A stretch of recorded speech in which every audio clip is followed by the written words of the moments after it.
जोहार दोस्तों, कौटिल्य पाठशाला में आप सभी का पुनः स्वागत है। आज मैं आप सबों के बीच झारखंड का सेकेंड प्रैक्टिस सेट लेकर के उपस्थित हूँ। दोस्तों, यदि आपने फर्स्ट प्रैक्टिस सेट नहीं देखा है तो सबसे पहले आप फर्स्ट प्रैक्टिस सेट को देखेंगे। और आज का जो सेशन है वह बहुत मज़ेदार होने वाला है दोस्तों, क्योंकि पुनः मैं कॉन्सेप्ट के साथ साथ धमाकेदार ट्रिक के साथ आज आप सबों के बीच उपस्थित हूँ। बहुत सारे प्रश्नों को हम लोग ट्रिक के माध्यम से सॉल्व करेंगे, जो आपके एग्जामिनेशन के लिए काफ़ी रामबान होगा दोस्तों। और जो अभी तक हमारे चैनल को सब्सक्राइब नहीं किए हैं वो सबसे पहले सब्सक्राइब कर ले दोस्तों, ताकि मैं जो भी वीडियो यूट्यूब में अपलोड करूं उसकी जानकारी आपको मिल सके। और बहुत जल्द कौटिल्य पाठशाला के पूरी टीम के द्वारा झारखंड के अलावा अन्य विषय आप सबों के बीच लेकर के आने जा रहे हैं दोस्तों। तो आज के सेशन को बिना देरी किए हुए हम लोग शुरू करते हैं। आज का सेशन का प्रथम प्रश्न आपके बीच ये रहा। 2011 के जनगणना के अनुसार झारखंड में सर्वाधिक जनसंख्या वाले 3 जिलों का कौन सा क्रम सही है ना। तो जनसंख्या के हिसाब से पूछा गया है दोस्तों। तो यहाँ पे ज़रा ध्यान देंगे। यहाँ पे आपका first option Ranchi, Giridih, Dhanbad. Second Ranchi, पूर्वी सिंहभूम, धनबाद। थर्ड आपका है रांची, धनबाद और गिरिडीह। तो आपका जो सही आंसर होगा वह ऑप्शन नंबर सी, क्योंकि जनसंख्या की दृष्टि से सबसे बड़ा जो जिला है वह आपका है कौन सा है, वह आपका रांची है दोस्तों। उसके बाद कौन है, धनबाद है। उसके बाद कौन है, गिरिडीह है ना। चलिए हम लोग इसको ट्रिक के माध्यम से समझते हैं और याद करने की कोशिश करते हैं। जैसे एक राधा नाम की एक लड़की है ना, वह किसी कारणवश गिर जाती है तो लोग जो है दुख प्रकट करने के सिवाय लोग खुशी मनाते हैं है ना। तो यहाँ पे ध्यान रखेंगे कौन गिरती है तो उसका नाम है राधा है ना। तो राधा गिरी है ना। ध्यान रखेंगे राधा गिरी। जब राधा गिरी तो लोग क्या किए, हंसने लगे है ना। लोग क्या करने लगे, खुशी मनाने लगे। तो खुशी मनाने लगे तो कब खुशी मनाने लगे, जब राधा गिरी। तो यहाँ पे राधा गिरी का मतलब क्या है दोस्तों, तो ध्यान देंगे राधा का मतलब यहाँ पे है वह आपका रांची जिला है। और धा मतलब यहाँ पे है वह आपका धनबाद जिला है। और गिरी मतलब का क्या है यहाँ पे, तो वह आपका गिरिडीह जिला है दोस्तों है ना। ये तो आपका ध्यान रखेंगे जनसंख्या के हिसाब से आपका प्रथम स्थान होगा रांची का, सेकेंड हो जाएगा आपका धनबाद का, थर्ड जो होगा वह आपका गिरिडीह होगा दोस्तों। ये आपका जनसंख्या अधिक के हिसाब से है। और अगर न्यूनतम जनसंख्या के हिसाब से पूछा जाए तो लोग खुशी मनाए जब राधा गिरी, तो इसका मतलब क्या है, तो लोग का मतलब यहाँ पर है वह है आपका लोहरदगा दोस्तों है ना। लोहरदगा। और खू मतलब क्या है यहाँ पे, तो ये है आपका खूंटी जिला। और यहाँ सी का मतलब है वह है आपका सिमडेगा। क्या है, सिमडेगा। तो न्यूनतम जनसंख्या के हिसाब से सबसे कम जनसंख्या वाला जिला कौन है, तो वह है आपका लोहरदगा। सेकेंड में कौन है, तो वह आपका खूंटी जिला। और थर्ड में आपका कौन है, तो वह आपका सिमडेगा। तो इस प्रकार से आप अधिक जनसंख्या के हिसाब से 3 जिले और न्यूनतम जनसंख्या के हिसाब से 3 जिले आपको समझ में आ गया होगा। तो यहाँ पे अधिक जनसंख्या के हिसाब से पूछा गया था, इसलिए आपका ऑप्शन नंबर सी हो जाएगा दोस्तों। नेक्स्ट कथन, किस नागवंशी शासक के समय नागवंश की राजधानी चुटिया थी। तो ध्यान देंगे इस क्वेश्चन का, प्रश्न का हम लोग सॉल्व करने से पहले सबसे पहले हम लोग जानते हैं कि झारखंड में 4 क्षेत्रीय राजवंश थे है ना। तो हम लोग यहाँ क्षेत्रीय राजवंश के बारे में देखते हैं कि कौन कौन क्षेत्रीय राजवंश थे। तो एक आपका जो था वह था आपका सबसे फर्स्ट में वह आपका झारखंड का है ना, झारखंड का मुंडा राज है ना एक। और सेकेंड जो था वह आपका छोटा नागपुर का नागवंश है ना, सेकेंड नागवंश। और थर्ड जो था वह आपका पलामू का रक्सेल वंश है ना, पलामू का रक्सेल वंश। ये आपका जो था वह थर्ड था। और फोर्थ में जो था वह था आपका सिंहभूम है ना। सिंहभूम का कौन, सिंह वंश है ना। सिंहभूम में कौन था, सिंह वंश दोस्तों। तो ये हम लोग झारखंड में 4 क्षेत्रीय राजवंश के बारे में हम लोग जानते हैं। तो उसमें पहला जो था वह था आपका झारखंड का मुंडा राज है ना। सेकेंड जो आपका था वह छोटा नागपुर का नागवंश। थर्ड जो था वह पलामू का रक्सेल वंश, और फोर्थ जो था वह आपका सिंहभूम का सी वंश। दोस्तों ये मैं क्यों बता रहा हूँ, थोड़ा ध्यान देंगे यहाँ पे, क्योंकि झारखंड राज्य जो अलग हुआ तो झारखंड राज्य होने की प्रक्रिया का जो सबसे पहले प्रारंभ किया था वो कौन सा जनजाति ने किया था, तो वो आपका मुंडा जनजाति ने किया था। अगर जनजाति की बात किया जाए तो सबसे पहले मुंडा जनजाति ने ही झारखंड अलग राज्य के निर्माण की प्रक्रिया को प्रारंभ किया था दोस्तों। और ये मुंडा में कौन व्यक्ति था, तो उस व्यक्ति का नाम था, वह था आपका ऋषा मुंडा। कौन था, ऋषा मुंडा था दोस्तों, जो सबसे पहले जो है वह प्रारंभ किया था। लेकिन इस ऋषा मुंडा ने फिर क्या किया, एक को शासक घोषित किया, और वह जो शासक घोषित किया उस व्यक्ति का जो नाम था वह क्या था। अगर आपको पता है तो आप कमेंट करके आप बता सकते हैं दोस्तों, क्योंकि ये तो पहला मुंडा था जिसने जो है राज निर्माण की प्रक्रिया को प्रारंभ किया। लेकिन जो है ये ऋषा मुंडा ने सुतिया पाहन को, है ना, सुतिया पाहन को क्या किया था, तो ये शासक घोषित किया था। क्या किया था, तो ये ध्यान रखेंगे दोस्तों, ये शासक घोषित किया था। और अगर अंतिम की बात किया जाए तो ध्यान रखेंगे जो मेरा अंतिम मुंडा शासक था वह कौन था, तो वह था आपका मदरा मुंडा। कौन था, मदरा मुंडा। तो यहाँ से 3 प्रश्न आपको जानने को मिला कि सबसे पहले झारखंड निर्माण के लिए सबसे प्रारंभ में कौन जनजाति किया था, तो वह था आपका मुंडा जनजाति। कहा था मुंडा जनजाति में तो मुंडा, लेकिन व्यक्ति की बात किया जाए तो वह था आपका ऋषा मुंडा। और अगर बात किया जाए शासक किसे सबसे पहले घोषित किया था, तो वह ध्यान रखेंगे सुतिया पाहन। और कहता है अंतिम कौन था मुंडा राजा, तो ध्यान रखेंगे मुंडा शासक, तो वह था आपका मदरा मुंडा दोस्तों। तो यहाँ से सभी आपका प्रश्न बन रहा है। इसके बाद हम लोग बात करते हैं वह आपका छोटा नागपुर का नागवंश। छोटा नागपुर के नागवंश का जो प्रथम शासक था वह था आपका फनी मुकुट राय। कौन था, फनी मुकुट राय, है ना ये। और इसने अपनी जो राजधानी बनाया था वह किसे बनाया था, तो सुतियांबे को अपनी राजधानी बनाया था दोस्तों। तो नागवंश की जो राजधानी थी पहले वह आपका सुतियांबे थी, और किसके समय में, फनी मुकुट राय के समय में। और फनी मुकुट राय को ही आपका नागवंश के आदि पुरुष के नाम से जाना जाता है दोस्तों। कौन सा पुरुष, आदि पुरुष के नाम से जाना जाता है। तो आदि पुरुष के नाम से किस नागवंशी राजा को जाना जाता है, तो वह है आपका फनी मुकुट राय, है ना, फनी मुकुट राय।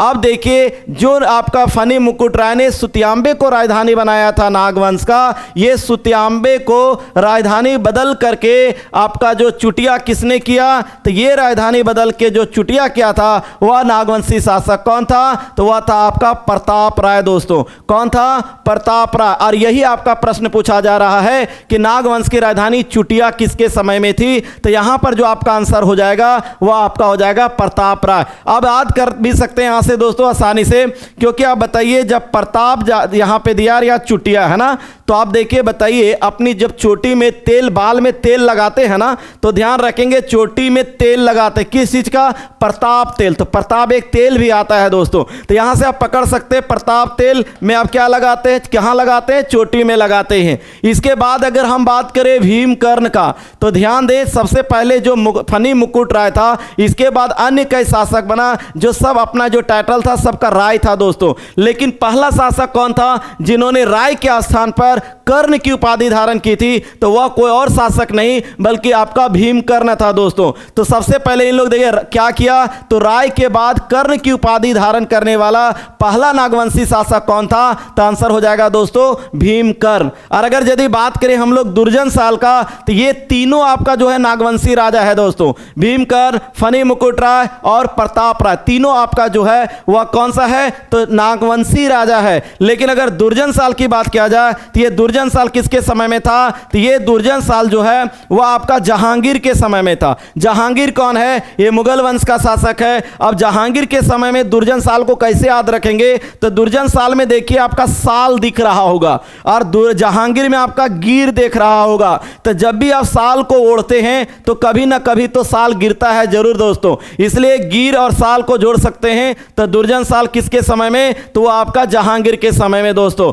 तो यहां से आपका कई प्रश्न निकल करके आया, थोड़ा ध्यान देंगे यहाँ पे। चलिए हम लोग नेक्स्ट क्वेश्चन की ओर बढ़ते हैं। नेक्स्ट क्वेश्चन, झारखंड गठन के बाद निर्मित जिलों का सही क्रम कौन सा है ना। जब झारखंड गठन होने के बाद की बात कर रहा है, तो मेरा जो झारखंड गठन हुआ कब हुआ था, तो झारखंड गठन ये जान रहे आप सभी कि 15 नवंबर है ना, 15 नवंबर 2000 को है ना, 15 नवंबर 2000 को झारखंड मेरा अलग हुआ दोस्तों। अब जिस समय अलग हुआ उस समय झारखंड में कितने जिले थे, तो उस समय जो है वह झारखंड में कितने जिले थे, 18 जिले थे दोस्तों। और अभी वर्तमान में कितने जिले हैं, तो 24 जिले हैं, यानी आपका 6 जिला बढ़ गया। और वह 6 जिला कौन है उसे हम लोग समझते हैं। तो सबसे पहले झारखंड गठन होने के बाद जो जिला बना वह जिला कौन सा है, तो वह है दोस्तों आपका लातेहार। सेकेंड कौन सा जिला है, सेकेंड है आपका सिमडेगा।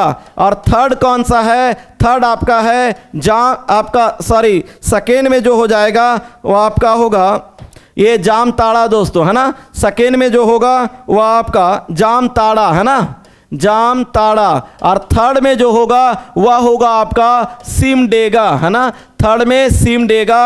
और फोर्थ में जो होगा वह होगा आपका सरायकेला खरसावा है ना, सरायकेला खरसावा।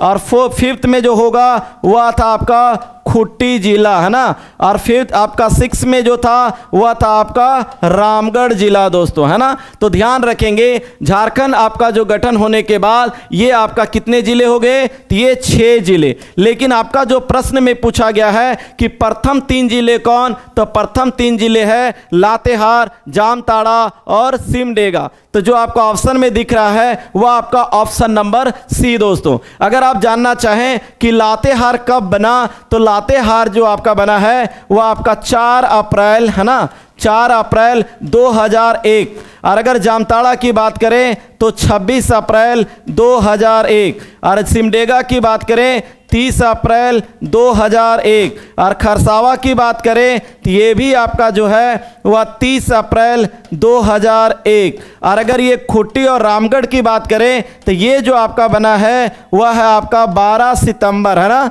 कब बना है, 12 सितंबर 2007 दोस्तों। तो 12 सितंबर 2007 को कौन बना, तो खूंटी और रामगढ़ बना है ना। कौन बना, खूंटी और रामगढ़। बोल सकता है झारखंड का अंतिम 2 जिला के बारे में, तो 23वां जिला जो है वह आपका खूंटी है, 24वां जिला जो है वह आपका रामगढ़ है। और ये दोनों जिला जो है वह 12 सितंबर 2007 ईस्वी को बना दोस्तों। अब अगर ये जानने की कोशिश करेंगे कि ये सब जिला आप बताएं कमेंट करके कि किससे अलग हुआ। जैसे जिस प्रकार से लातेहार की अगर हम बात करें तो पलामू से हुआ, जामताड़ा बताइए कहां से हुआ, सिमडेगा कहां से, सरायकेला, खूंटी, रामगढ़, ये सारा आप कमेंट करके बताएंगे कि किससे अलग हुआ दोस्तों। चलिए इसके बाद हम लोग नेक्स्ट क्वेश्चन की ओर बढ़ते हैं। नेक्स्ट क्वेश्चन है भारत वन सर्वेक्षण रिपोर्ट है ना, कहता कब, 2021 के अनुसार झारखंड में न्यूनतम 1% है ना, न्यूनतम 1% वाले 3 जिलों का क्रम कौन सा सही है। तो ध्यान देंगे ये लेटेस्ट है दोस्तों, भारत वन सर्वेक्षण रिपोर्ट 2021, क्योंकि इससे पहले जो वन रिपोर्ट था वह भारत वन सर्वेक्षण रिपोर्ट 2019, और अभी जो है वो यही रिपोर्ट है 2021। तो उसी के हिसाब से पूछा जा रहा है न्यूनतम 1% वाले 3 जिले कौन कौन हैं। तो चलिए हम लोग याद करने की कोशिश करते हैं, आपको याद कराते हैं। जरा ध्यान देंगे, जो ट्रिक मैं बताने जा रहा हूं बहुत आसानी से आप याद कर सकते हैं दोस्तों, क्योंकि अभी हाल ही में हम लोग दिवाली मनाए हैं ना। और दिवाली जब मनाए हैं तो इसमें ध्यान दें दिवाली की शुरुआत कहां से हुआ, जब हम लोग दिया जलाने की शुरुआत किए हम लोग। सबसे पहले हम लोग दिवाली में जो दिया जलाते हैं वह कौन सा दिया होता है, तो वह हम बोलते हैं हम लोग जम का दिया है ना। कौन सा दिया, जम का दिया, ये पहला। सेकेंड में जो हम लोग जलाते हैं वो हम लोग कौन दिया, देव का दिया है ना। कौन दिया, देव का दिया। और थर्ड में जो हम लोग है लास्ट में हम लोग धन प्राप्ति हेतु है ना, धन प्राप्ति हेतु क्या करते हैं हम लोग, तो हम लोग पूजन करते हैं है ना। धन प्राप्ति हेतु हम लोग क्या करते हैं, पूजन करते हैं। तो ध्यान देंगे यहाँ पे दोस्तों, सबसे पहले जो हम लोग क्या करते हैं तो जम का दिया निकालते हैं। जम का दिया कहने का मतलब क्या हो गया, तो जम का दिया का कहने का मतलब क्या हुआ यहाँ पे, तो यहाँ हो जाएगा आपका जामताड़ा है ना। क्या हो जाएगा, जामताड़ा। देव का दिया देवरिया का मतलब देव का मतलब यहाँ क्या हो जाएगा, तो हो जाएगा आपका देवघर। और यह धन प्राप्ति मतलब धन का मतलब क्या हो जाएगा, तो यहाँ हो जाएगा दोस्तों धनबाद, है ना, ये धनबाद। तो जामताड़ा, देवघर और धनबाद, है ना। कैसा लगा ये ट्रिक कमेंट करके बताएंगे दोस्तों आप लोग, है ना। तो चलिए, ये न्यूनतम क्या है, न्यूनतम 1% वाले 3 जिले कौन, जामताड़ा, देवघर, धनबाद। तो ये आपका हो जाएगा ऑप्शन नंबर सी, है ना। इसके बाद हम लोग नेक्स्ट क्वेश्चन की ओर बढ़ते हैं। नेक्स्ट क्वेश्चन है, निम्न में से कौन सही नहीं है ना। बोला कौन सही नहीं है, तो यहाँ देखिए एरोक, है ना, क्या ये आषाढ़ माह में मनाया जाता है, क्या ये बीज बोते समय मनाया जाने वाला पर्व है। बिल्कुल सही है दोस्तों, क्योंकि ये एरोक है वो आषाढ़ माह में ही मनाया जाता है। और बीज बोते समय, ये भी क्वेश्चन आया हुआ एग्जामिनेशन में, तो एरोक के बदले में 2 चीज आप ध्यान रखेंगे, एक आषाढ़ माह में, तो देखिए ए अ, है ना, ए अ, तो ध्यान रखेंगे एरोक आषाढ़ माह, और कब, बीज बोते समय, ध्यान रखिएगा। नेक्स्ट कहता है बाहा, क्या फागुन माह में मनाया जाता है, ये तो सही है, फागुन माह में मनाया जाता है। क्या शुद्ध जल से खेने जाने वाली होली है बाहा, ये भी सही है दोस्तों। तो यहां से भी 2 पॉइंट आप ध्यान में रखेंगे कि बाहा कब मनाया जाता है, कौन माह में, होली माह में मनाया जाता है। और कब, शुद्ध जल से खेली जाने वाली होली, है ना, होली के समय में ये। उसके बाद कहता है सकरात, क्या सकरात पुष माह में मनाया जाता है, ये भी बिल्कुल सही है, पुष माह में मनाया जाता है सकरात, है ना, जो आप मकर संक्रांति जिसको बोलते हैं, तो ये आपका पुष माह में मनाया जाता है। इसके बाद ये भी आपका सही है दोस्तों। उसके बाद है क्या सरहुल भादो माह में मनाया जाता है, कि भादो माह के शुक्ल पक्ष की तृतीया को मनाया जाता है। जी नहीं दोस्तों, चूंकि सरहुल के आपके बारे में पता होगा कि सरहुल भादो माह में नहीं मनाया जाता है, भादो माह में तो मेरा कर्मा मनाया जाता है। तो यहाँ पर जो है ये कब मनाया जाता है, तो ये मेरा जो है वह चैत और बैसाख में मनाया जाता है दोस्तों। तो इस प्रकार से जो है यहाँ पर जो गलत आंसर होगा वह हो जाएगा ऑप्शन नंबर डी, क्योंकि आपको गलत आंसर ही छांटना था। नेक्स्ट क्वेश्चन कहता है किस वाद्य यंत्र को, है ना, वाद्य यंत्र से क्वेश्चन है दोस्तों, किस वाद्य यंत्र को झारखंड का वायलिन कहा जाता है। यह भी कई बार क्वेश्चन एग्जाम में पूछा गया है, झारखंड का वायलिन किस वाद्य यंत्र को कहा जाता है। चलिए हम लोग वाद्य यंत्र के बारे में थोड़ा समझते हैं। तो वाद्य यंत्र के बारे में आप सभी को पता होगा कि झारखंड में 3 प्रकार के वाद्य यंत्र के बारे में चर्चा है ना। और 3 प्रकार का वाद्य यंत्र कौन कौन है, तो एक है आपका तंतु वाद्य यंत्र, कौन है, तंतु वाद्य यंत्र। एक जो है वह सुशीर वाद्य यंत्र, कौन है, एक जो आपका है वह है सुशीर वाद्य यंत्र। और एक जो आपका है, एक हो गया तंतु, एक हो गया आपका सुशीर, और एक तो हो गया ताल वाद्य यंत्र, है ना, एक हो गया ताल वाद्य यंत्र। ये तंतु वाद्य यंत्र क्या है, तो ध्यान रखेंगे दोस्तों, इस वाद्य यंत्र में आपका तार लगे होते हैं, इसमें जो उसको कंपन के माध्यम से बजाया जाता है। तो जो कंपन के माध्यम से, है ना, क्या कह रहे हैं कि कंपन के माध्यम से जो बजाया जाता है ना, कंपन के माध्यम से, वो कौन सा होता है, वो तंतु वाद्य यंत्र होता है। और जिसको फूंक करके बजाया जाता है ना, वो क्या करके, फूंक करके जिसको बजाया जाता है, तो उसको क्या बोलते हैं, सुशीर वाद्य यंत्र। और जिसको ठोक करके बजाया जाता है ना, ठोक करके जिसको बजाया जाता है उसको हम लोग कौन सा बोलते हैं, तो उसको बोलते हैं हम लोग ताल वाद्य यंत्र। तो ये तीन जो है वाद्य यंत्र के बारे में आपने पढ़ा होगा, लेकिन जनरली ये दोनों समझ में आ जाता है, हम लोग ऑप्शन को छांट लेते हैं। लेकिन दिक्कत कहाँ होता है, वह होता है तंतु वाद्य यंत्र में, है ना। तो तंतु वाद्य यंत्र के अंतर्गत कौन कौन सा वाद्य यंत्र हैं, चलो हम लोग उसको भी जो है हम लोग ट्रिक से समझते हैं। तो ये जो भी आपका ऑप्शन में दिया हुआ है ये सभी आपका तंतु वाद्य यंत्र ही है दोस्तों। जैसे फर्स्ट ऑप्शन है भुआंग, सेकेंड दिया है केंद्रा, थर्ड दिया है बनम, और नेक्स्ट दिया है टोहिलो, है ना। तो यहां तो क्वेश्चन पूछा गया था कि झारखंड का वायलिन किसे कहा जाता है, तो झारखंड का वायलिन हम लोग तो केंद्रा को कहते हैं।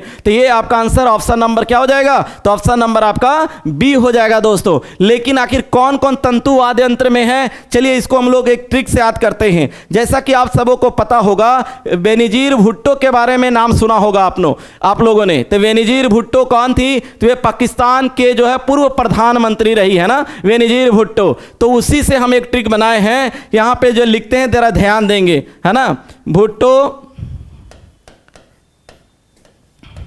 एक के बार, है ना, भुट्टो एक के बार कहने का मतलब हम ये कहने के सेंस है कि भुट्टो एक ही बार आप प्रधानमंत्री बन पाए, है ना, मेरा ये कहने का मतलब है दोस्तों। तो ये जबकि भुट्टो जो है वह 2 बार प्रधानमंत्री बन चुकी है, लेकिन यहाँ एक बार से हमने ट्रिक बनाया है कि भुट्टो एक ही बार। तो एक के बार कहने का मतलब क्या है, तो यहाँ जो भू का मतलब है वह है दोस्तों आपका भुआंग, क्या है, भुआंग। और टो का मतलब है टोहिलो, क्या है, टोहिलो। देखिए यहाँ लिखा हुआ है टोहिलो, है ना। और ये ए का मतलब क्या है, तो यहाँ है दोस्तों एक तार। और के का मतलब क्या है, तो यहाँ आपका केंद्रा। और बार मतलब क्या है, तो ब से यहाँ हो गया बनम, है ना। तो ये ध्यान रखिएगा, ये सभी को आप ध्यान रखेंगे तो देखिए आपका तंतुवाद यंत्र में कौन कौन आ गया, भुआंग आ गया, टोहिलो आ गया, एकतार आ गया, केंद्रा आ गया और बनम आ गया दोस्तों। अगर सिर्फ इसको याद रखते हैं तो वो सब तो आपका ऑप्शन में छट ही जाता है।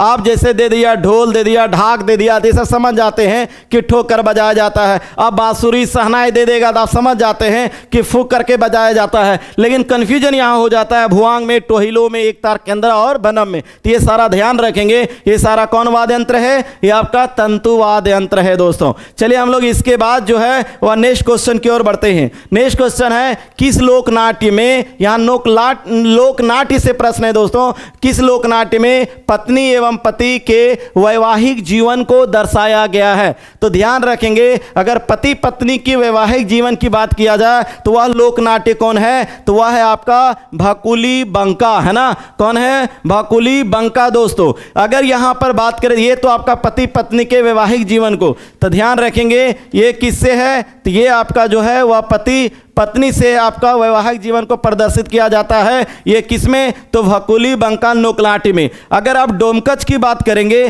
तो ध्यान दें ये डोमकच जो है ये विवाह के अवसर पर महिलाओं के द्वारा, किसके द्वारा, तो ध्यान रखेंगे महिलाओं के द्वारा ये लोकनाट्य प्रदर्शित किया जाता है। और इस लोकनाट्य में जो है कहा जाता है कि बहुत हास परिहास किया जाता है। इसीलिए इसमें जो है इस डोमकच में पुरुषों की मनाही होती है दोस्तों, है ना। ये लोकनाट्य में पुरुषों को देखने की क्या होती है, तो पुरुषों को देखने की मनाही होती है। ये भी क्वेश्चन बन सकता है कि किस लोकनाट्य में पुरुषों को देखने की मनाही होती है, तो वह आपका क्या है, डोमकच। या ये कौन करते हैं, तो महिलाएं करती हैं। किस अवसर पर करती हैं, तो विवाह के अवसर पर किया जाता है दोस्तों। और अगर कीर्तनिया की बात करेंगे तो कीर्तनिया जो है कृष्ण की लीलाओं से संबंधित है दोस्तों, है ना। ये आपका कीर्तनिया कृष्ण की, है ना, कृष्ण की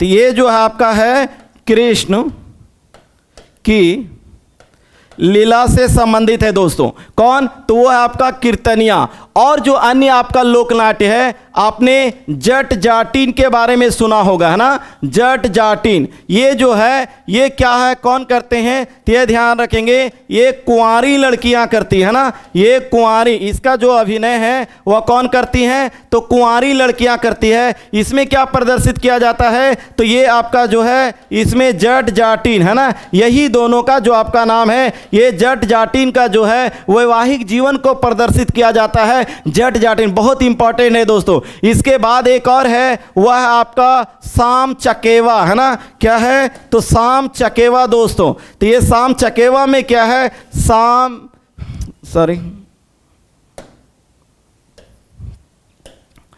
तो साम आपका चकेवा, है ना। तो साम चकेवा ये इसमें क्या किया जाता है, तो ध्यान रखेंगे इसके अंतर्गत जो है वह भाई बहन, है ना, भाई बहन के प्रेम, भाई बहन के प्रेम को यहाँ पर ध्यान रखेंगे, साम चकेवा, है ना। तो ये सभी इंपॉर्टेंट है दोस्तों। तो ध्यान रखिएगा जब पति पत्नी की बात आएगा तो हो जाएगा भाकुली बंका, है ना। और जब आपका ये जट जाटिन का होगा तो डायरेक्ट जट जाटिन ही, लेकिन कुंवारी लड़कियों के द्वारा किया जाता है। साम चकेवा में भाई बहन की बात किया जाता है। डोमकच में ये विवाह के अवसर पर महिलाओं द्वारा होता है और पुरुष की मनाही होती है, और कीर्तनिया में कृष्ण की लीला को दिखाया जाता है। तो ये आपका, इसके बाद हम लोग देखते हैं नेक्स्ट क्वेश्चन। नेक्स्ट है पुरुषों द्वारा स्त्री वेश धारण कर किया जाने वाला नृत्य कौन सा है? तो ध्यान रखेंगे, पुरुषों के द्वारा स्त्री वेश जो किया जाता है वह आपका कौन सा है? वह है आपका नटुआ नृत्य। कौन सा है? नटुआ नृत्य। नेक्स्ट कहता है निम्न में से कौन जोड़ा गलत है? दोस्तों क्या छाटना है? गलत कौन है? तो ध्यान दें, फर्स्ट में है बेनी सागर या बेनू सागर होगा, है ना, बेनू सागर। तो ये आपका ध्यान रखेंगे, ये आपका बेनू सागर का शिव मंदिर है ना, बेनू सागर का शिव मंदिर पश्चिमी सिंहभूम में है। सेकेंड कहता है महादेव साला मंदिर पश्चिमी सिंहभूम में है। टांगीनाथ मंदिर दुमका में है, या युगल मंदिर आपका दुमका में है। दोस्तों तो ध्यान रखेंगे, ये जो आपका है ये तो बिल्कुल सही है, बेनू सागर मंदिर जो है वह पश्चिमी सिंहभूम में है। महादेव साला मंदिर ये भी पश्चिमी सिंहभूम में है। टांगीनाथ मंदिर ये आपका दुमका है। युगल मंदिर दुमका नहीं है ना, युगल मंदिर तो आपका कहाँ है? ये आपका तो युगल मंदिर जो है ये तो आपका देवघर में है ना, कहाँ है? तो ये आपका देवघर में है। और युगल मंदिर के अलावे जो और कौन मंदिर देवघर में है? तो एक आपका जो है देवघर में जो मंदिर है वह कौन है? ध्यान रखेंगे, वह है वैद्यनाथ धाम मंदिर है ना। तो ये आपका कौन है? वैद्यनाथ धाम मंदिर, ठीक है। और इसके एक और मंदिर है यहाँ पर, उस मंदिर का नाम है आपका तपोवन मंदिर। कौन सा मंदिर? तपोवन मंदिर भी आपका कहाँ है? तो वह आपका जो है देवघर में ही है। दोस्तों तो ध्यान रखेंगे, युगल मंदिर, फिर आप याद रखेंगे तपोवन मंदिर, फिर याद रखेंगे आपका वैद्यनाथ धाम मंदिर। ये तीनों मंदिर जो आपका है वह कहाँ है? तो सभी आपका देवघर में है। दोस्तों चलिए, इस प्रकार जो आपका जो है कहता है गलत कौन है, तो ये आपका ऑप्शन नंबर क्या हो जाएगा? डी हो जाएगा। चलिए नेक्स्ट क्वेश्चन की ओर बढ़ते हैं। नेक्स्ट क्वेश्चन, निम्न में से कौन सही है? क्या छाटना है? सही कौन है? तो क्या विश्रामपुर का किला क्या पलामू में है? चैनपुर का किला पलामू में है? रोहिला का किला पलामू में है? जी हाँ दोस्तों, ये तीनों किला जो है विश्रामपुर आपका, फिर चैनपुर और रोहिला का किला, तीनों कहाँ है? तो तीनों आपका जो पलामू में है। इसलिए जो आपका सही आंसर हो जाएगा वह हो जाएगा उपरोक्त में से सभी।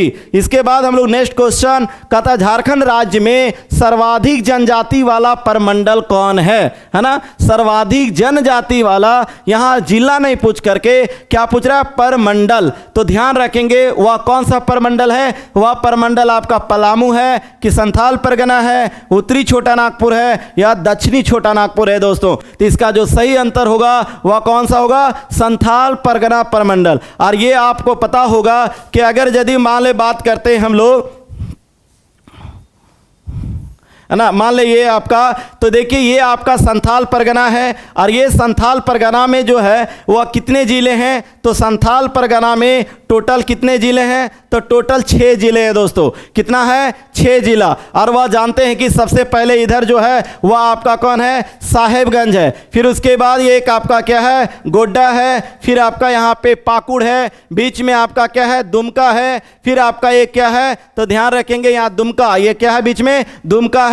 एक आपका ध्यान रखेंगे देवघर है, और एक आपका जामताड़ा है। दोस्तों तो इस प्रकार संथाल परगना में कितने जिले हैं? 6 जिले। कौन कौन? ये आपका साहेबगंज हो गया, एक आपका गोड्डा हो गया, एक आपका पाकुड़ हो गया, बीच में आपका दुमका हो गया, ये आपका देवघर हो गया, एक आपका जामताड़ा हो गया। दोस्तों तो इस प्रकार से संथाल परगना में कितने जिले? 6 जिले। तो यही संथाल परगना जो है वह आपका कहता है कि राज्य में सर्वाधिक जनजाति वाला प्रमंडल। तो सर्वाधिक जनजाति वाला प्रमंडल कौन हो गया? संथाल परगना। चलिए नेक्स्ट हम लोग आगे बढ़ते हैं। नेक्स्ट क्वेश्चन है, निम्न में से कौन सी नदी है ना पुनपुन की सहायक नदी है? किसकी सहायक नदी पूछा जा रहा है? पुनपुन की। दोस्तों तो ध्यान दें, अगर अभी जैसे पुनपुन नदी कहाँ से निकलती है ना, तो पुनपुन नदी की अगर बात किया जाए तो ये आपका पुनपुन नदी जो है वह कहाँ से निकलती है? तो आप जानते हैं कि इधर जो आपका कौन सा प्रमंडल है? तो ये जो आपका है वह है पलामू प्रमंडल है ना। कौन सा प्रमंडल है? पलामू प्रमंडल। और पलामू प्रमंडल में कितने जिले हैं? तो 3 जिले हैं। इसका ट्रिक मैंने बताया था आपको कि पगला आप याद रखिए, प से आपका पलामू है ना, ग से आपका गढ़वा और ला से आपका लातेहार। यही आपका 3 जिला है पलामू प्रमंडल में, है ना। तो ये जो मेरा पुनपुन नदी निकलती है, ये मेरा गढ़वा पलामू कहाँ से निकलती है, गढ़वा से पलामू से निकलती है दोस्तों। कौन, मेरा पुनपुन। तो कहता है ये जो पुनपुन नदी है ना, ये जो पुनपुन नदी है इसकी सहायक नदी कौन है। तो ध्यान रखेंगे सहायक नदी कौन है। पहला है दारधा, सेकेंड अमानत, चौथा निरंजना और एक है बराकर, है ना। तो इसका जो सही आंसर होगा वह होगा ऑप्शन नंबर ये, चूंकि दारधा जो है वही पुनपुन की सहायक नदी है। और ये अमानत जो है ये तो किसकी है, तो ये हम लोग पढ़े थे इससे पहले वाले सेशन में, ये आपका उत्तरी कोयल की सहायक नदी है, वह औरंगा और अमानत। तो अमानत किसकी हो जाएगा, उत्तरी कोयल का। निरंजना किसकी सहायक नदी है, तो निरंजना जो है वह आपका किसकी है, तो वह फल्गु की सहायक नदी है दोस्तों। और ये बराकर किसकी है, तो ये तो मेरा जो सहायक नदी है वह किसकी है, तो दामोदर की सहायक नदी है। तो ध्यान रखेंगे दारधा हो गया पुनपुन का, अमानत उत्तरी कोयल, निरंजना फल्गु और बराकर दामोदर का, है ना। चलिए नेक्स्ट हम लोग चलते हैं नेक्स्ट क्वेश्चन की ओर। कहता मिराछी नदी, है ना, मिराछी नदी का उद्गम स्थल है। तो मिराछी नदी जो है कहाँ से निकलती है, त्रिकुटी आपका त्रिकुट पहाड़ देवघर, नगड़ी रांची, नेतरहाट पठार लातेहार और टोरी लातेहार, है ना। तो ध्यान रखेंगे दोस्तों त्रिकुट पहाड़ी देवघर से ही कौन नदी निकलती है, तो ये नदी का नाम है मिराछी नदी। तो मिराछी नदी त्रिकुट पहाड़ देवघर से और नगड़ी रांची से तो आप सभी को पता है कि कौन सी नदी निकलती है। टोरी लातेहार से भी आपको पता होगा कि कौन सी नदी निकलती है। आप कमेंट करके बताएं कि टोरी लातेहार ये बिल्कुल आसान है और नगड़ी रांची भी आसान है। यहाँ से 2 महत्वपूर्ण नदियाँ निकलती है। आप कमेंट करके बताएंगे कि कौन कौन नदी यहाँ से निकलती है दोस्तों। और ये जो मिराछी नदी है इसकी क्या विशेषता है, तो इस नदी पर जो है वह आपका मसानजोर डैम है ना। मसानजोर डैम किस नदी पर है, तो वह मिराछी नदी पर है दोस्तों। और ये और नदी जो है मसानजोर डैम, इसको हम लोग क्या नाम से और जानते हैं, तो हम लोग कनाडा डैम है ना, कनाडा डैम के नाम से भी जानते हैं दोस्तों। किसे, मसानजोर डैम को, है ना। तो यार कौन नदी के किनारे ये दोनों डैम, तो वो हो जाएगा आपका मिराछी नदी, है ना। चलिए हम लोग नेक्स्ट क्वेश्चन की ओर बढ़ते हैं। नेक्स्ट क्वेश्चन आपके बीच कहता है निम्न में से कौन सा गर्म जल कुंड राज्य के पाकुड़ जिले में अवस्थित है। किस जिले की बात कर रहा है, पाकुड़ जिला में कौन सा गर्म जल कुंड स्थित है। पहला कहता है ताता पानी, फिर कहता है तपात पानी, ततलोई और बारामसिया। बहुत इंपॉर्टेंट है और यहाँ बहुत कंफ्यूजन होता है दोस्तों। ये ताता लाता ततलोई तेतुलिया है ना, ये सब मिलता जुलता नाम नजर आता है, यहाँ पे हमेशा कंफ्यूजन होता है। चलिए आपको क्लियर करते हैं। तो जो ताता पानी है वह आपका कहाँ है, तो वह आपका है दोस्तों लातेहार में। कहाँ है, लातेहार में। तपात पानी और ततलोई ये दोनों जो है वह है दोस्तों आपका दुमका में। और जो बारामसिया है ये है आपका पाकुड़ में। और एक और इसी तरह का नाम मिलता जुलता है, उसका है तेतुलिया, है ना। तो तेतुलिया जो है, ये तेतुलिया यहाँ देखिए ततलोई है ना, वो दुमका में, लेकिन तेतुलिया अगर बोले तो तेतुलिया जो हो जाएगा वह आपका कहाँ हो जाएगा, धनबाद दोस्तों। तो ध्यान देंगे ताता यहाँ याद कर सकते हैं, ताता लाता है ना, ताता लाता ताता लाता, तो ताता पानी हो जाएगा लातेहार। तेतुलिया भी कई बार एग्जाम में पूछा है, तेतुलिया आपका कहाँ है, तो ध्यान रखेंगे धनबाद। बारामसिया पाकुड़ है ना, और तपात ततलोई दोनों है आपका दुमका में। तो यहाँ जो आपका आंसर हो जाएगा, पाकुड़ की बात किया जा रहा था, इसलिए ऑप्शन नंबर डी दोस्तों। इसके बाद हम लोग देखते हैं नेक्स्ट 15 नंबर। कहता राज्य का पूर्वी सिंहभूम एवं पश्चिमी सिंहभूम क्षेत्र किस जलवायु प्रदेश के अंतर्गत आता है। आप देखिए जरा ध्यान दें, पूर्वी सिंहभूम बात करता है और पश्चिमी सिंहभूम की बात करता है दोस्तों। कहता किस जलवायु प्रदेश के अंतर्गत, क्या मध्य उत्तर पूर्वी जलवायु प्रदेश, दक्षिण पूर्वी पठारी जलवायु प्रदेश, उत्तर पठार जलवायु प्रदेश कि पश्चिमी पठारी जलवायु प्रदेश। इसका जल्द कमेंट करके बताएं इसका आपका सही आंसर क्या होगा, ए बी सी डी, है ना। तो चलिए हम लोग समझते हैं।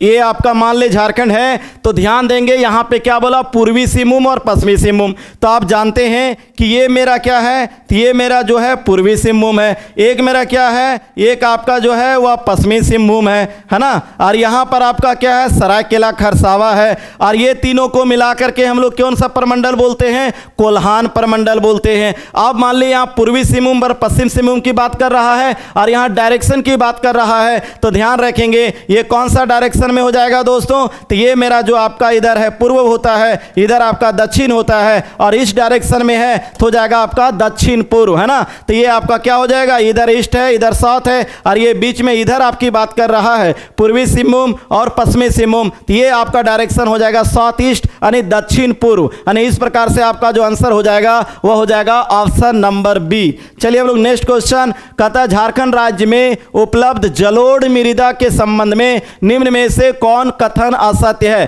किसके बारे में पूछा, जलोढ़ मृदा, है ना। मिट्टी आप लोगों ने पढ़ा होगा, उसमें से एक मिट्टी सिर्फ यहाँ जलोढ़ के बारे में बात किया जा रहा है। आप लोग कमेंट करके इसका आंसर बताएंगे। चलिए फर्स्ट ऑप्शन मैं पढ़ देता हूं आपको, क्या जलोढ़ मृदा का विकास मुख्यतः राज्य के संथाल परगना क्षेत्र में हुआ है। क्या राज्य में बांगर और खादर दोनों प्रकार की जलोढ़ मृदा पाई जाती है। क्या यह मिट्टी रबी की फसल हेतु अत्यधिक उपयुक्त है।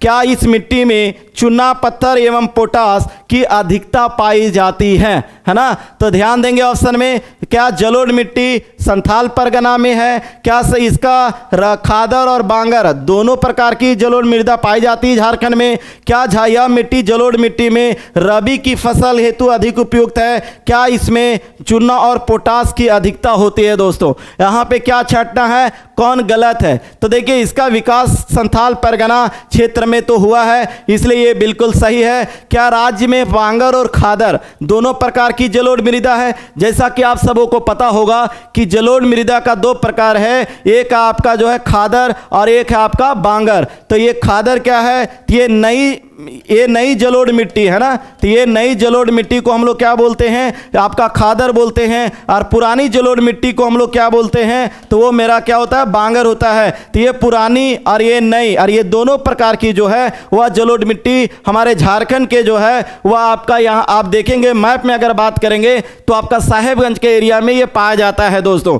इसलिए ये जो आपका है वह बिल्कुल सही है ये ऑप्शन। उसके बाद यह मिट्टी रबी की फसल हेतु अत्यधिक उपयुक्त है, नहीं, क्योंकि हम जानते हैं कि जलोढ़ मिट्टी में जो है वह किसके लिए फेमस है, तो जलोढ़ मिट्टी में आपका है वह आपका चावल और गेहूं, है ना, चावल और गेहूं, इसके लिए आपका जो है ज़्यादा उपयुक्त है। इसलिए यहाँ रबी फसल की बात किया है तो आपका रबी फसल के लिए उपयुक्त नहीं है जलोढ़ मिट्टी, इसलिए जो आपका आंसर हो जाएगा वह ऑप्शन नंबर सी। और इस मृदा में चूना एवं पोटास जो है उसकी अधिकता पाई जाती है दोस्तों, इसलिए इसका जो सही आपका आंसर होगा वह सी, क्योंकि असत्य को छांटना था, असत्य आपका सी हो जाएगा। चलिए नेक्स्ट हम लोग बढ़ते हैं। नेक्स्ट आपके बीच है, झारखंड सरकार ने राज्य में वन क्षेत्र को 33% से अधिक करने के उद्देश्य से वन नीति का निर्माण किया है ना। झारखंड सरकार ने राज्य में वन क्षेत्र को 33% से अधिक करने के उद्देश्य से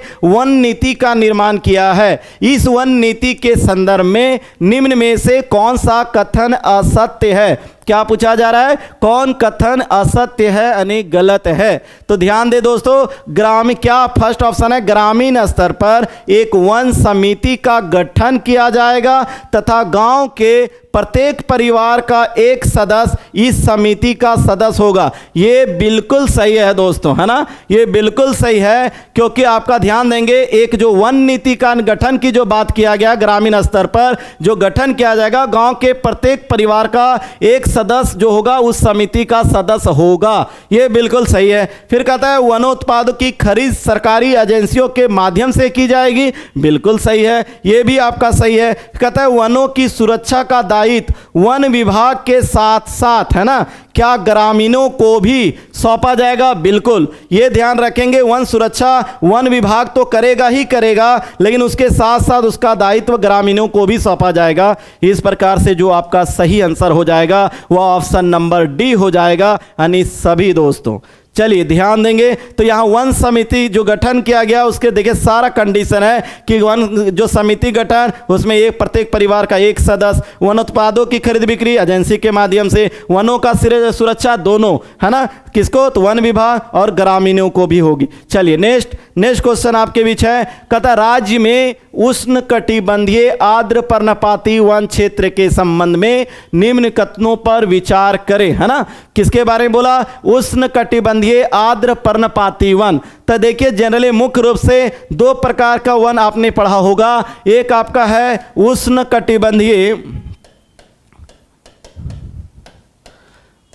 कटिबंधीय आर्द्र पर्णपाती वन, है ना, और सेकेंड आपने पढ़ा होगा उष्ण कटिबंधीय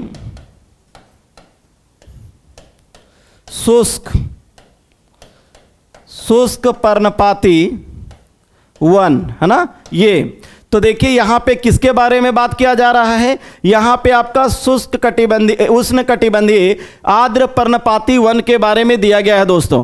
फर्स्ट ऑप्शन क्या है, क्या ये उष्ण कटिबंधीय आर्द्र पर्णपाती में 120 सेंटीमीटर से अधिक वर्षा होती है, तो बिल्कुल सही है, 120 सेंटीमीटर से अधिक वर्षा होती है आर्द्र पर्णपाती वन में दोस्तों।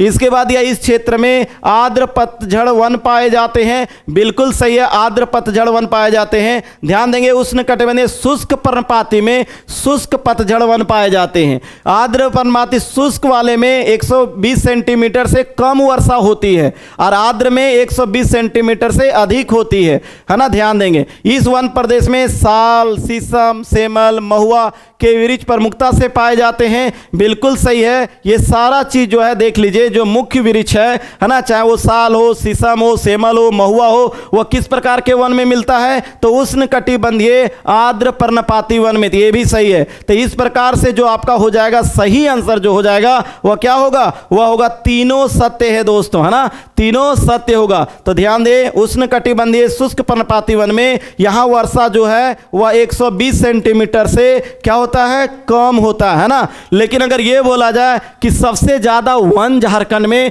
किस प्रकार का पाया जाता है, तो ध्यान रखेंगे दोस्तों ये 93 पॉइंट कुछ आपका जो है वह उष्ण कटिबंधीय शुष्क पर्णपाती वन है, और ये आपका 6 पॉइंट कुछ % जो है वह आपका उष्ण कटिबंधीय आर्द्र पर्णपाती वन है। तो ध्यान रखेंगे और इन दोनों को जोड़ें 99 और पॉइंट में जो है वो जोड़ करके टोटल 100 हो जाता है दोस्तों। तो चलिए हम लोग नेक्स्ट क्वेश्चन की ओर बढ़ते हैं। नेक्स्ट क्वेश्चन है जनजाति भाषा के संबंध में निम्न में से कौन सा कथन सत्य है। क्या बोला, जनजातीय भाषा के संबंध में। तो देखिए दिया क्या जनजातीय भाषाओं को ऑस्ट्रिक या मुंडा भाषा और द्रविडियन समूह में बांटा गया है, तो बिल्कुल सही है। ऑस्ट्रिक या मुंडा या आग्नेय और द्रविड़ ये दोनों किसके अंतर्गत है, जनजाति के अंतर्गत है दोस्तों। जैसा कि आपको इससे पहले वाले वीडियो मैंने बताया कि अगर भाषा परिवार की बात करें तो भारत में 4 हैं, एक आपका ऑस्ट्रिक है, एक आपका द्रविड़ है, एक आपका आर्य है और एक आपका चीनी तिब्बती है। लेकिन झारखंड में 3 ही है, ऑस्ट्रिक है और द्रविड़ है और आर्य है। और जो आर्य भाषा परिवार है वो जनजातीय नहीं है दोस्तों, क्योंकि आर्य भाषा परिवार के अंतर्गत मेरा खोरठा, नागपुरी, कुरमाली और पंचपरगनिया है दोस्तों। लेकिन जनजातीय भाषा के अंतर्गत बात करेंगे तो वो 2 भाषा आ जाता है, एक ऑस्ट्रिक और एक कौन आ जाता है, द्रविड़, है ना। ध्यान रखेंगे तो ये सही है, बिल्कुल सही है आपका। उसके बाद कहता अधिकांश जनजातीय भाषाएं ऑस्ट्रिक समूह की है। जी हाँ, आपका अधिकांशता अगर बात किया जाए तो आपका वो आपका ऑस्ट्रिक हो जाएगा। द्रविड़ भाषा के अंतर्गत क्या कुड़ुक और मालतो है, तो बिल्कुल सही है। जैसा कि आपको इससे पहले वाले वीडियो में बताए कि कुड़ुक जो है मेरा वह उरांव जनजाति की भाषा है और माल्टो जो है वह ध्यान रखेंगे किसका है, तो ये आपका है सौरिया पहाड़िया, है ना, सौरिया पहाड़िया, माल पहाड़िया, है ना, माल पहाड़िया 2। और एक और जनजाति है दोस्तों, एक है गोंड। ये तीनों जनजाति की भाषा जो है वो आपका माल्टो है ना। सौरिया पहाड़िया, माल पहाड़िया और गोंड जनजाति की जो भाषा है वह क्या है, वह आपका ध्यान रखेंगे माल्टो है। चलिए इस प्रकार से इसका जो आंसर हो जाएगा वह हो जाएगा उपरोक्त सभी। चलिए हम लोग नेक्स्ट क्वेश्चन की ओर। नेक्स्ट क्वेश्चन है सुमेलित करें।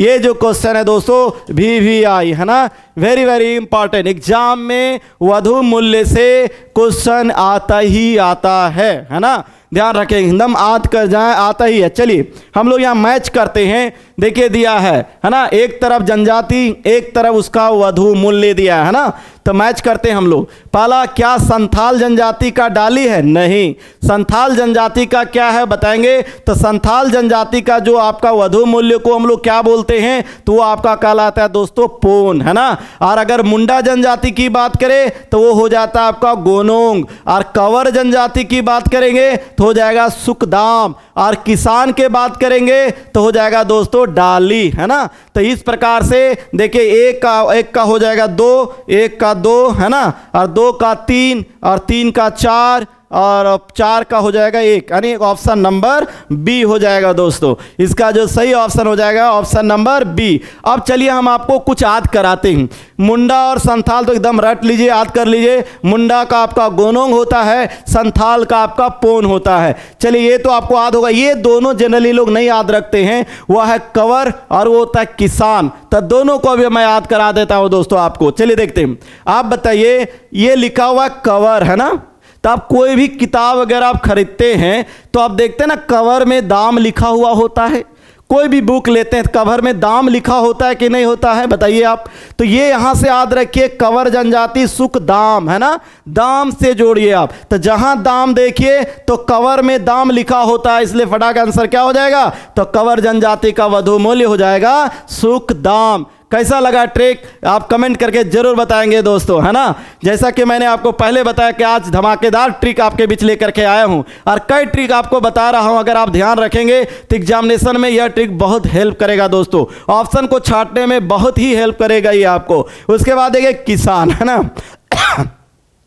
किसान का डाली। आप देखिए, कोई भी डाली हो, चाहे पेड़ हो चाहे कुछ भी हो, कौन काटता है, कौन रोपता है, सारा किसान लोग करते हैं। तो यहां डाली से आप जोड़ सकते हैं किसान को दोस्तों, है ना। तो डाली किसका हो जाएगा, वह चाहे पेड़ का डाली किसी कौन काटा, किसान। तो ध्यान रखें, किसान को आप डाली से जोड़ सकते हैं, है ना। तो इसलिए इस प्रकार इसका आंसर होगा बी। चलिए नेक्स्ट क्वेश्चन है, कहता है क्रिंग बापला, है ना। ये वेरी वेरी इंपॉर्टेंट, ये भी कई बार एग्जाम में पूछा है। क्रिंग बापला, किरिंग जवाई बापला, इतूत, निर्बोलोक, है ना, टुनकी, दीपील बापला, है ना, घर की जवाई एवं सांग विवाह का प्रचलन किस जनजाति में है। तो ध्यान रखेंगे दोस्तों, सबसे ज़्यादा जो एग्जाम में पूछा गया है वह क्रिंग बापला पूछा गया है दोस्तों। तो क्रिंग बापला किस जनजाति से है, तो वह है आपका संथाल जनजाति। इसका आंसर क्या हो जाएगा, संथाल जनजाति। लेकिन क्रिंग बापला के साथ साथ याद रखिए, ऑप्शन छांटने में आसान होगा। देखिए बापला बापला क्या, क्रिंग बापला और दीपील बापला, घर की जवाई, सांगा विवाह, है ना। फिर आपका क्या है, किरिंग जवाई, और फिर ये तूत, और एक है निर्भी लोक, है ना। सारा याद रखेंगे दोस्तों। चलिए नेक्स्ट है, नेक्स्ट कहता है बिटला, है ना। ये बिटला बहुत इंपॉर्टेंट, ये भी एग्जाम में आया हुआ है। जैसा कि मैंने पहले बताया, सारा इंपॉर्टेंट क्वेश्चन का संग्रह है दोस्तों। बिल्कुल आज कोई ना कोई एग्जाम में डायरेक्ट यहाँ से क्वेश्चन तो भिड़ेगा आपको, है ना। ध्यान देंगे, चाहे जेएसएससी का जिस भी एग्जामिनेशन की आप तैयारी कर रहे हैं, चाहे आप जेपीएससी का ही तैयारी क्यों नहीं कर रहे हैं, क्योंकि यहाँ से भी जेपीएससी में भी इन सारा प्रश्न को पूछ लिया जाता है। ध्यान देंगे। तो बिटलाह क्या है, उसके बारे में कथन जो है कौन सत्य है। कहता यह संथाल समाज का सबसे कठोर सजा है। बिल्कुल सही है ना। सबसे जो है जनजातियों में, जो संथाल जनजाति में जो सबसे कठोर सजा है वह कौन है, बिटला, है ना। ये बिल्कुल सही है। इसके बाद एक तरह का सामाजिक बहिष्कार है। तो ये जो बिटला है वह बिल्कुल एक तरह का जो है वह सामाजिक बहिष्कार है दोस्तों। और यह सजा निषिद्ध यौन संबंध, है ना, ये सिपित नहीं होगा, है ना। यौन संबंध जो है, यह सजा निषिद्ध यौन संबंध अगर आपको जो है साबित हो जाएगा, है ना, साबित होने पर, है ना, साबित होने पर जो है अपराधियों को दी जाती है। तो बिल्कुल ध्यान रखेंगे, अगर यौन संबंध साबित होने पर अपराधियों को क्या दिया जाता है, बिटलाह की सजा दी जाती है। और बिटलाह की सजा मतलब उनको सामाजिक बहिष्कार कर दिया जाता है। और यह सामाजिक बहिष्कार उनकी सबसे क्या है, कठोर सजा है दोस्तों।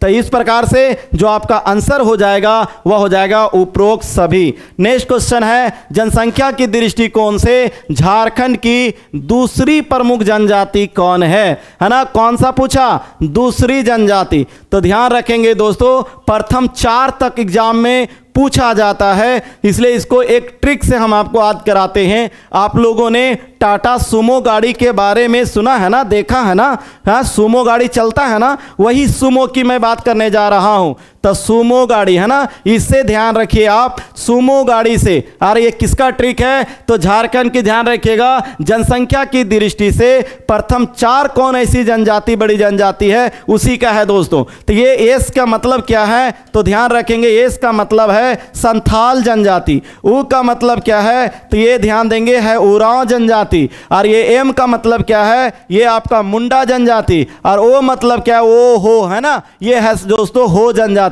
तो जनसंख्या की दृष्टि से सबसे बड़ी जनजाति 1 नंबर में संथाल, सेकेंड नंबर में उरांव, थर्ड नंबर में मुंडा और 4th नंबर में हो। हमें क्वेश्चन में दूसरी पूछा गया, इसलिए दूसरी कौन सा हो जाएगा, वो हो जाएगा दोस्तों उरांव है ना, इसलिए इसका सही आंसर हो जाएगा बी। नेक्स्ट क्वेश्चन कहता है धूमकुड़िया है ना, ये भी वेरी वेरी इंपॉर्टेंट क्वेश्चन भी आई, बहुत बार एग्जाम में आया है ना। धूमकुड़िया जो है वस्तुतः क्या है, तो ध्यान रखेंगे, धूमकुड़िया जो है वह जनजातियों का युवागिरी का नाम है दोस्तों, है ना, क्या है, युवागिरी का नाम है। और वह युवागिरी क्या होता है, तो क्या वो युवागिरी नाच का मैदान होता है, क्या पूजा का आपका सील होता है, क्या जनजाति ये प्रशिक्षण केंद्र होता है, जी हाँ, युवागिरी का मतलब है जनजातियों का प्रशिक्षण केंद्र है ना, इसलिए ऑप्शन हो जाएगा option number C. Next, Jharkhand की नई आधारिक प्रतीक चिन्ह किस तिथि से प्रभावी है ना, क्या बोला, आप जानते हैं कि झारखंड का जो नया लोगो है उसके बारे में बोला जा रहा है कि उसका जो प्रतीक चिन्ह है ना, वो किस तिथि से प्रभावी है ना। आप जान रहे होंगे जो अभी नया प्रतीक चिन्ह बना है उसमें घेरों की संख्या कितनी है, तो उसमें घेरों की संख्या कितनी है, तो ध्यान रखेंगे 1 2 3 4 5 6 और एक और कितना है 7 है दोस्तों, है ना। इसी के बारे में बोला जा रहा है। आगे यहाँ बहुत सारा क्वेश्चन है, उसके अभी डिस्कस मैं नहीं करूंगा। यहाँ जो आपसे पूछा जा रहा है कि नई प्रतीक चिन्ह किस तिथि से प्रभावी है, तो इसका जो क्या सही आंसर 14 अगस्त 2020, 20 अगस्त 2020, 21 नवंबर 2020 कि 15 अगस्त 2020, तो इसका जो सही आंसर होगा वो होगा ऑप्शन नंबर डी, यानी 15 अगस्त 2020। इसके बाद हम लोग देखते हैं नेक्स्ट क्वेश्चन की ओर बढ़ते हैं। कहता जनगणना 2011 के अनुसार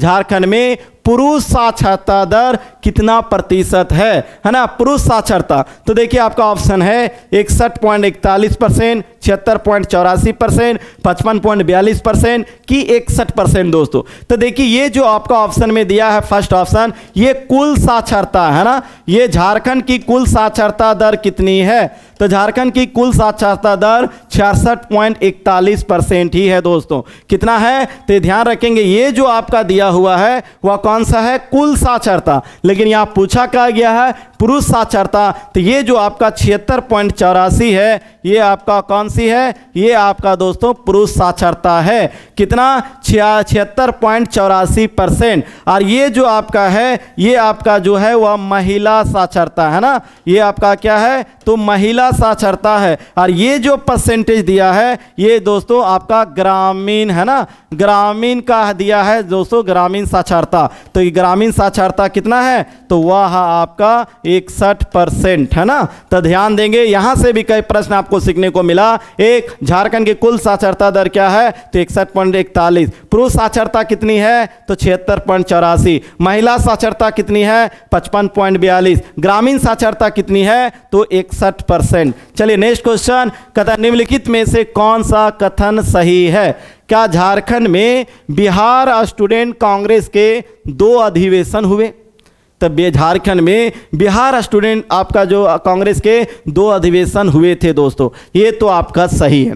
फिर कहता है और वह 2 अधिवेशन कौन हुआ था, तो एक था 15वां अधिवेशन और एक था 16वां अधिवेशन। तो ये कहता क्या 15वां अधिवेशन 10 अक्टूबर 1920 ईस्वी को डाल्टनगंज में हुआ, जिसके अध्यक्ष CF एंड्रूज थे। तो ध्यान देंगे दोस्तों 2 अधिवेशन में एक जो अधिवेशन था वो 15वां अधिवेशन ही था, और वो जो हुआ था 10 अक्टूबर 2020। ये तो सही है। कहाँ हुआ था? डाल्टनगंज। ये भी सही है। क्या इसके अध्यक्ष थे? CF Andrews. ये भी सही है। तो यहाँ से ध्यान रखेंगे, 3 प्रश्न का यहाँ जानने को मौका मिल रहा है आपको। 4 दोस्तों 15वां अधिवेशन बोल सकता है। कहाँ हुआ था? 10 और कब हुआ था? तो 10 अक्टूबर 1920 को हुआ था। कहाँ हुआ था? डाल्टनगंज में हुआ था। उसके अध्यक्ष कौन थे? तो CF एंड्रूज थे। उसके बाद दिया है 16वां अधिवेशन 6 अक्टूबर 1921 को हुआ था। ये भी सही है कि 16वां अधिवेशन जो है वह आपका कब हुआ था? 6 अक्टूबर 1920 को। क्या ये रांची में हुआ था? क्या इसके अध्यक्षता जो है श्रीमती सरला देवी ने की थी? तो ध्यान दो, अध्यक्षता तो सरला देवी ने की थी, लेकिन ध्यान रखेंगे दोस्तों, ये रांची में ना हो करके ये मेरा हजारीबाग में हुआ था। कहाँ हुआ था? हजारीबाग में। तो इस प्रकार से थर्ड गलत है, तो सही आंसर हो जाएगा 1 और 2, यानी ऑप्शन नंबर ये। चलिए नेक्स्ट क्वेश्चन है, झारखंड का पहला अंतरजातीय आदिवासी संगठन। सबसे पहले यही क्वेश्चन पूछ देता है कि आपका झारखंड का पहला अंतरजातीय आदिवासी संगठन का नाम क्या है? तो उसका नाम है छोटा नागपुर उन्नति समाज। क्या नाम है? छोटा नागपुर उन्नति समाज का जो है का स्थापना किसने किया था, कब हुई थी, है ना? तो यहाँ सिमना नहीं, स्थापना होगा। या छोटा नागपुर उन्नति समाज की स्थापना, है ना, कहता कब हुई थी? तो ध्यान रखेंगे, छोटा नागपुर उन्नति समाज का जो स्थापना किसने किया था और कब हुआ था? तो ध्यान देंगे दोस्तों, यहाँ पर ये जो डेट है वह है 1915। 1915 में छोटा नागपुर उन्नति समाज की स्थापना हुआ था। किसने किया था? तो आप नाम ध्यान रखेंगे, वो था आपका जुएल लकड़ा, है ना? कौन थे? जुएल लकड़ा, बंदीराम उरांव, है ना, बंदीराम उरांव। उसके बाद और कहते हैं ठेबले उरांव, है ना, तो ठेबले उरांव, है ना। ये तो ध्यान रखिएगा यहाँ पर, ये आपका था। तो देखिए जुएल लकड़ा, है ना, तो एक आपका क्या हुआ? तो जुएल लकड़ा, फिर बंदीराम, ठेबले उरांव, ये आपका जो लोगों ने क्या किया था? तो ये आपका छोटा नागपुर उन्नति समाज की स्थापना में थे दोस्तों। एक और आदमी इसमें थे, आप कमेंट करके बताइए। एक जुएल लकड़ा, बंदीराम, ठेबले उरांव, एक व्यक्ति और थे दोस्तों, जिसको आप कमेंट करके बताएं कि कौन थे उन आपका जो छोटा नागपुर उन्नति समाज में। आप कमेंट करके जरूर बताएंगे इसे। चलिए नेक्स्ट क्वेश्चन की ओर हम लोग बढ़ते हैं। नेक्स्ट क्वेश्चन है, रोहिणी गांव किस नदी के तट पर स्थित है? कौन गांव? रोहिणी गांव। आप रोहिणी गांव के बारे में जरूर सुना होगा, क्योंकि रोहिणी गांव से ही 1857 की क्रांति झारखंड में शुरू हुई थी दोस्तों, है ना। 1857 की क्रांति आपका झारखंड में कहाँ शुरू हुई थी? तो रोहिणी गांव से। अब ये रोहिणी गांव कहता है किस नदी के किनारे स्थित है? तो ये जो आपका आंसर है वह होगा अजय नदी। कौन हो जाएगा? अजय नदी। क्योंकि ध्यान दीजिए, रोहिणी गांव आपका कहाँ पड़ता है? तो ये जो आपका पड़ता है वह आपका देवघर में पड़ता है। अगर आप बात करेंगे यहाँ पे, ये आपका मान ले झारखंड है, तो ध्यान दीजिए आप ऑप्शन से भी छाट सकते हैं ना, क्योंकि देखिए दामोदर नदी, तो दामोदर नदी कहाँ से निकलती है? टोरी लातेहार से निकलती है। तो ये नदी तो इधर निकलती है। आप फिर दक्षिणी कोयल, ये तो इधर निकलती है। स्वर्ण रेखा, ये तो इधर जाती है ना। तो आप बताइए बच कौन गया? आपका अजय नदी। और अब आप देखिए रोहिणी गांव तो आप जान रहे कि देवघर में है, तो देवघर आपको पता है कि यहाँ संथाल परगना प्रमंडल में पड़ता है। तो इस प्रकार से आपका जो इसका आंसर हो जाएगा वह कौन सा हो जाएगा? ऑप्शन नंबर बी, है ना। ध्यान देंगे। चलिए नेक्स्ट क्वेश्चन है, निम्न में से किस व्यक्ति ने जमशेदपुर में नमक सत्याग्रह का नेतृत्व किया था? फर्स्ट ऑप्शन कृष्ण वल्लभ सहाय, दूसरा नन्नी गोपाल मुखर्जी, तीसरा सोनार सिंह खरवार, और नेक्स्ट है बंगम मांडे, है ना। इसे आप कमेंट करके बताएं इसका सही आंसर क्या होगा दोस्तों। ए कृष्ण वल्लभ सहाय, बी नन्नी गोपाल मुखर्जी, सी सोनार सिंह खरवार, और डी आपका बंगम मांडे, है ना। तो इसका जो कहाँ का बारे में पूछ रहा था? जमशेदपुर, है ना। जमशेदपुर में नमक सत्याग्रह का जो नेतृत्व किया था वह था आपका नन्नी गोपाल मुखर्जी, है ना। चलिए नेक्स्ट, राज्यपाल को किस प्रकार की शक्तियां प्राप्त नहीं है ना? क्या बोल दिया? किस प्रकार की शक्तियां प्राप्त नहीं है। पहला जो ऑप्शन है कार्यपालिका शक्ति बिल्कुल प्राप्त है राज्यपाल को, विधायी शक्ति बिल्कुल प्राप्त है, लेकिन सैन्य शक्ति, न्यायिक शक्ति भी प्राप्त है, लेकिन सैन्य शक्ति प्राप्त नहीं है राज्यपाल को, है ना? क्योंकि जानते हैं आप कि तीनों सेनाओं का जो कमांडर होते हैं वह आपका राष्ट्रपति होते हैं दोस्तों। चाहे आपका थल सेना या वायु सेना या आपका थल सेना, जल सेना या आपका वायु सेना, तीनों सेनाओं के जो कमांडर होते हैं वह कौन होते हैं? वो राष्ट्रपति होते हैं। इसलिए आपका सैन्य शक्ति जो है वह आपका राज्यपाल को ना प्राप्त होकर के वो आपका राष्ट्रपति को प्राप्त है दोस्तों। इसलिए इसका जो सही आंसर हो जाएगा ऑप्शन नंबर सी, है ना? नेक्स्ट, झारखंड विधानसभा में कितनी सीटें जो है वह अनुसूचित जाति यानी एससी, है ना, एससी के लिए आरक्षित है दोस्तों। तो ध्यान देंगे विधानसभा में जो है, विधानसभा में कुल सीटों की संख्या कितनी है? तो विधानसभा में कुल सीटों की संख्या 82 है, और इसमें से एक जो है वह आपका क्या है? तो एक जो है दोस्तों वो मनोनीत है, और जो आपका 81 है ये आपका क्या है? निर्वाचित है ना? ये 81 आपका क्या है? निर्वाचित है। अब ये 81 में से किसके लिए रिजर्व है? तो यहाँ पूछा गया क्वेश्चन में एससी के बारे में, तो ध्यान रखेंगे इसको आप डिवाइड करेंगे, एक 28 है, एक 9 है, और एक आपका 44 है दोस्तों। तो जो 9 सीटें हैं वह एससी के लिए रिजर्व है, 28 सीटें जो हैं वह एसटी के लिए है, और 44 सीटें हैं वो अनरिजर्व हैं दोस्तों, है ना? तो इस प्रकार से 44, 9, 28 जोड़ेंगे तो आपका 81 सीटें आ जाएगा। तो 81 सीटें को इस तरीके से है, 28 सीटें विधानसभा में एसटी के लिए आरक्षित है, 9 सीटें जो है वह एससी के लिए है, एसटी यानी अनुसूचित जनजाति, एससी यानी अनुसूचित जाति, और ये अनारक्षित है दोस्तों 44। यहाँ तीनों एग्जाम में प्रश्न पूछा जाता है, इसलिए इसे ध्यान रखेंगे। लेकिन इसका जो आपका आंसर हो जाएगा वह अनुसूचित जाति के लिए आंसर हो जाएगा ऑप्शन नंबर सी, यानी 9 सीटें हैं, ध्यान देंगे दोस्तों।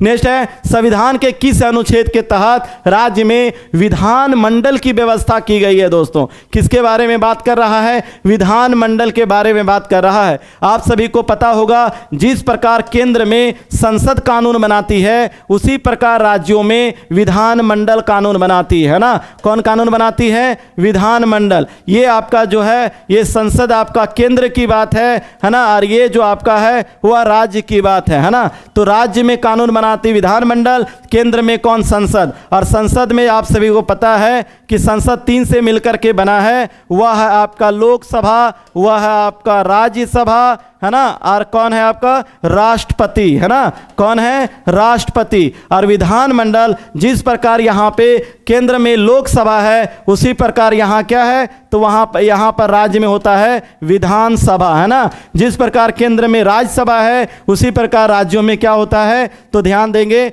विधान परिषद, है ना? क्या होता है? विधान परिषद। और जिस प्रकार यहाँ पे राष्ट्रपति के साइन से कानून बनता है उसी प्रकार अंतिम में यहाँ राज्य में राज्यपाल, है ना? तो ये जिस प्रकार देख लीजिए, जिस प्रकार केंद्र में संसद कानून बनाती है उसी प्रकार राज्यों में विधानमंडल बनाती है। जिस प्रकार केंद्र संसद 3 से मिलकर के बना है उसी प्रकार विधानमंडल 3 से मिलकर के बना है। तो यहाँ पर जो आपका बात किया जा रहा था वह किसकी बात किया जा रहा था? विधानसभा की बात किया जा रहा था दोस्तों। तो यहाँ विधानसभा की अगर बात करेंगे तो वह जो आपका अनुच्छेद है वह आपका 168 और अगर संसद की बात करेंगे तो आर्टिकल 79 है, लोकसभा की बात करेंगे तो 81 है, राज्यसभा की बात करेंगे तो 80 है ना? चलिए हम लोग नेक्स्ट क्वेश्चन की ओर बढ़ते हैं। नेक्स्ट क्वेश्चन है बोकारो इस्पात कारखाना, है ना? एक बोकारो, ध्यान रखेंगे ये भी क्वेश्चन बार बार रिपीट करता है एग्जामिनेशन में। बोकारो इस्पात कारखाना, राउरकेला, है ना? ये आपका ये बोकारो और राउरकेला। हाँ, तो देखिए बोकारो इस्पात कारखाना किस विदेशी देश का सहयोग प्राप्त किया गया? तो ध्यान रखिए अगर बोकारो की बात आएगा तो बोकारो जो है वह आपका हो जाएगा कौन? पूर्वी आपका सोवियत संघ यानी रूस। तो रूस के सहयोग से जो है वह रूस के सहयोग से दोस्तों बोकारो इस्पात कारखाना का जो है वह आपका लगाया गया था। और अगर यही राउरकेला की बात करता है ना, कौन सा एक है? तो ध्यान रखेंगे राउरकेला, है ना? राउरकेला। तो राउरकेला किसके सहयोग से है? तो ध्यान रखेंगे जर्मनी के सहयोग से है। किसके सहयोग से? आपका जर्मनी के सहयोग से है दोस्तों, है ना? तो यहां से याद रखिएगा राउरकेला जर्मनी के सहयोग से, और बोकारो जो है वह किसके, रूस के सहयोग से है। और अगर दुर्गापुर बोल दे, है ना, तो दुर्गापुर जो है वह किसके सहयोग से, वह आपका जो है वह आपका ब्रिटेन के सहयोग से। तीनों VVI है दोस्तों, बहुत इंपॉर्टेंट है, तो ध्यान रखिएगा। बोकारो रूस के सहयोग से, राउरकेला जर्मनी के सहयोग से, और दुर्गापुर आपका ब्रिटेन के सहयोग से। चलिए हम लोग नेक्स्ट क्वेश्चन की ओर बढ़ते हैं। नेक्स्ट क्वेश्चन, झारखंड का निम्न में से कौन सा स्थान सीमेंट उद्योग के लिए विख्यात नहीं है? क्या पूछा गया है? सीमेंट के लिए विख्यात नहीं है। क्या जपला पलामू सीमेंट के लिए है? बिल्कुल सही है। झरिया धनबाद, जी नहीं, ये आपका जो है वह किसके लिए है? ये आपका कोयला के लिए प्रसिद्ध है दोस्तों, सीमेंट के लिए नहीं है। झीक पानी पश्चिमी सिंहभूम, ये है सीमेंट के लिए। खलारी रांची, ये है ना। एक तो ध्यान रखिएगा, जपला डायरेक्ट पूछता है कि जपला किसके लिए प्रसिद्ध है, तो सीमेंट के लिए। झीक पानी कई बार एग्जाम में आया हुआ है कि झीक पानी, सबसे पहले झीक पानी कहाँ है, तो पश्चिमी सिंहभूम, ये भी ध्यान रखना है। जपला कहाँ है, पलामू में, ये भी ध्यान रखना है। और किसके लिए फेमस है, तो ये सभी जो है वह आपका सीमेंट के लिए है दोस्तों। लेकिन धनबाद झरिया तो मेरा कोयला के लिए है, इसलिए जो आपका सही आंसर हो जाएगा वह होगा ऑप्शन नंबर बी।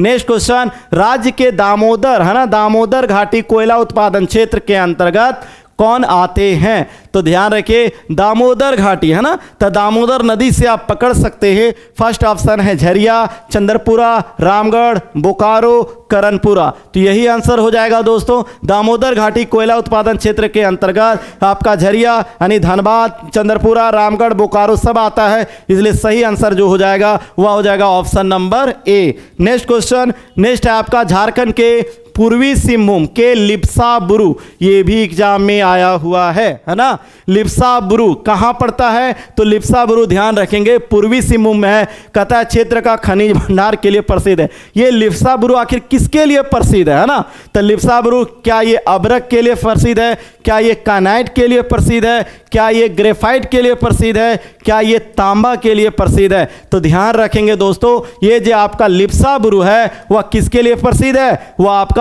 काइनाइट, है ना। तो ध्यान रखिएगा, लिप्साबुरु बहुत फेमस है ये, है ना। लिप्साबुरु किसके लिए, तो आपका काइनाइट के लिए। अभ्रक तो जानते हैं, अभ्रक जो है वह कोडरमा जिला फेमस है, और ग्रेफाइट जो है वह आपका पलामू जिला है, और तांबा जो है वह आपका तांबा के लिए घाटशिला, और ये घाटशिला कहाँ है, तो ये पूर्वी सिंहभूम, है ना। तो घाटशिला किसके लिए फेमस है, तो घाटशिला जो है वह आपका तांबा के लिए प्रसिद्ध है दोस्तों, है ना। तो इस प्रकार से यहाँ भी आपको 4 प्रश्न यहाँ सीखने को मिला होगा। तो आपका जो सही आंसर हो जाएगा वह आपका होगा यहाँ पे काइनाइट, है ना, option number B. Next question है, झारखंड के 2 रेलवे जोन, झारखंड में कितने रेलवे जोन हैं, 2 रेलवे जोन हैं। कौन कौन, पूर्व मध्य रेलवे जोन और दक्षिण पूर्व रेलवे जोन। कहता है दक्षिण पूर्व रेलवे जोन का मुख्यालय कहाँ है, तो ध्यान देंगे दोस्तों, क्या क्वेश्चन में कह रहा है, इधर आप जानते हैं, इधर मेरा ईस्ट है, इधर वेस्ट है, ये आपका नॉर्थ है, ये साउथ है ना। तो झारखंड में कहता है कि 2 रेलवे जोन है। एक रेलवे जोन कौन सा है, पूर्व मध्य, तो ये तो मेरा पूर्व है, तो ये पूर्व मध्य रेलवे जोन है यहाँ पे एक। और सेकेंड कहता है दक्षिण पूर्वी, तो ये दक्षिण है, ये आपका जो ये दक्षिण है, ये पूर्व है, दक्षिण पूर्व एक ये हो गया, तो ये एक सेकेंड रेलवे जोन है। तो कहता है यहाँ पे पूछा गया है दक्षिण पूर्वी रेलवे जोन का मुख्यालय कहाँ है, तो ये जो दक्षिण पूर्व का मुख्यालय है वो आपका कौन सा है, तो वह आपका कोलकाता है दोस्तों। और अगर यहाँ पूर्वी जोन का बोल देता ये आपका, तो वो हो जाता हाजीपुर। तो ध्यान रखेंगे, ये आपका पूर्व मध्य रेलवे का मुख्यालय है ना, तो पूर्व मध्य रेलवे का मुख्यालय हाजीपुर। और आपका अगर बोले कि दक्षिण पूर्व का बोले तो वो हो जाएगा आपका कोलकाता, है ना। चलिए आज इसके बाद हम लोग देखते हैं नेक्स्ट क्वेश्चन की ओर। कहता है झारखंड में सबसे पहले 1941 में किस स्थान पर हवाई अड्डा का निर्माण किया गया था, तो ध्यान रखेंगे दोस्तों, कब की बात है, तो ये 1941 की बात है। किस स्थान पर हवाई अड्डा का निर्माण, तो आप सभी जानते हैं कि इसका जो पहला हवाई अड्डा था वह बिरसा मुंडा हवाई अड्डा, है ना। कौन था, तो वह था आपका बिरसा मुंडा हवाई अड्डा। तो ये बिरसा मुंडा हवाई अड्डा कहाँ है, तो ये आपका जो है वह कहाँ है, तो ये आपका तो रांची में है दोस्तों। कहाँ है, तो ये बिरसा मुंडा जो हवाई अड्डा है वह आपका कहाँ है, रांची में, और ये रांची में सबसे पहले बना था। और कब बना था? 1941 ईस्वी में, है ना। तो इस प्रकार सही आंसर हो जाएगा डी। नेक्स्ट कहता है तिलैया जल विद्युत केंद्र, है ना। तिलैया जल विद्युत केंद्र की स्थापना कब हुई थी, है ना। तिलैया जल विद्युत, जैसा कि आप सबों को पता होगा कि ये तिलैया जल विद्युत जो है वह प्रथम जल विद्युत केंद्र, है ना। प्रथम जल विद्युत केंद्र, है ना। प्रथम जल विद्युत केंद्र है दोस्तों। तो एक तो इसे ये जानेंगे कि प्रथम जल विद्युत केंद्र कौन, तो वह है आपका तिलैया जल विद्युत केंद्र। और ये तिलैया जल विद्युत केंद्र जो है वह किस नदी पर है, तो ये आपका जो है वह बराकर नदी पर है दोस्तों। किस नदी पर है? ये आपका बराकर नदी पर है। और इसकी जो अगर ये तिलैया जल विद्युत केंद्र की अगर स्थापना की बात किया जाए तो वह आपका कब था? ये आपका 1953 में। तो तीसरा जो स्थापना की अगर बात करें तो ये स्थापना जो हो जाएगा वह कब हो जाएगा? तो 1953 में हो जाएगा दोस्तों, है ना। इसके बाद हम लोग नेक्स्ट, चलिए आज क्वेश्चन यही समाप्त हुआ। जैसा कि आप सबों को बताया गया है कि प्रत्येक सेशन में मैं आप सबों के बीच 40 प्रश्न लेकर के आ रहा हूं। और कहने का दोस्तों 40 प्रश्न, आप देखे होंगे कि कितने अधिक प्रश्न आपको सीखने को मिला होगा। सबसे पहले आप आज का सेशन आपको कैसा लगा ये कमेंट करके जरूर बताएंगे दोस्तों। और अगर कहीं सुधार की जरूरत है तब भी आप हमको कमेंट करके जरूर बताएंगे। आज के सेशन को हम लोग यहीं समाप्त करते हैं, फिर हम लोग नेक्स्ट सेशन की ओर मिलते हैं। जय हिंद सभी को।